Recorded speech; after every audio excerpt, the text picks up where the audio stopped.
As you know, he is incarcerated in Saudi Arabia. Is terrorism taking root on the streets of America? A 23-year-old U.S. citizen of Virginia has been charged with being an al-Qaeda sympathizer and plotting to assassinate George Bush. He was detained for 20 months in a Saudi jail where his attorney and parents claim he was tortured and detained without cause by the United States government. Our government apparently is prepared to use evidence that's been produced by torture in a criminal case in the United States of America.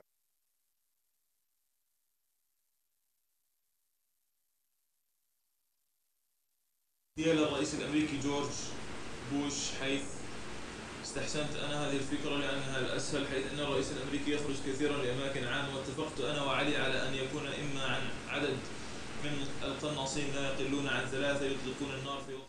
Ahmed has been detained in Saudi Arabia unlawfully for 1 year. Okay? 5 FBI agents have stated to our lawyer that there is no further interest in his detention. Amongst them are you, Mr. Mason. I can read you an email that you sent to one of our friends. I can tell you that this office has no further interest in Mr. Ali's detention. You wrote that to one of our friends, so there's no question about it. There's no question about it. My brother is innocent. The State Department has told us that there are no charges by either government. They have told us there are no current investigations. This is Mr. Matthew Gillen from the State Department. Ahmed Omar Abu Ali, who's now 20. Ahmed Abu Ali was born in Houston and grew up in Falls Church, but an interest in Islamic studies drew him to a university in Saudi Arabia. 10, 12 years where he was arrested. Of my life. Ahmed, at the last Dar Hijra youth camp. Either he from classes, I from a trip.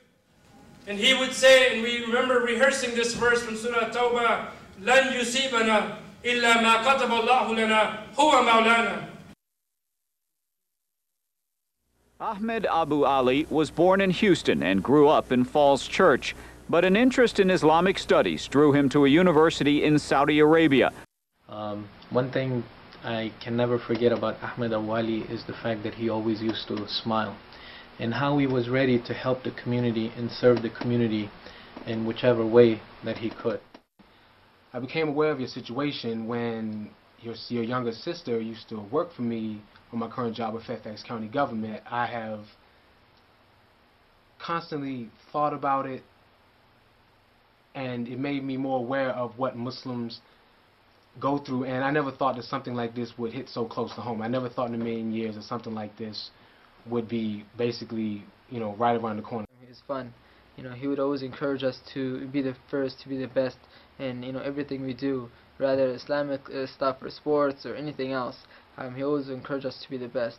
I know when I was a counselor here in Dar Hijra, I always actually remember him because I know that he taught me well. He was my teacher, Ahmed Abu Ali. He would challenge us, say we have to do more. We have to do more for this country. And each time, subhanAllah, I think about what they have accused him of.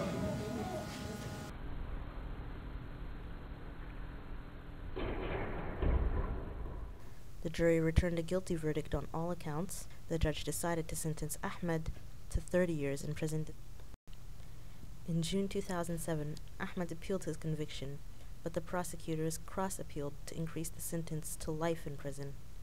A year later, Ahmed was rejected by a 2-to-1 vote, and the prosecutors took the chance, advising the court to re-sentence Ahmed to life in prison.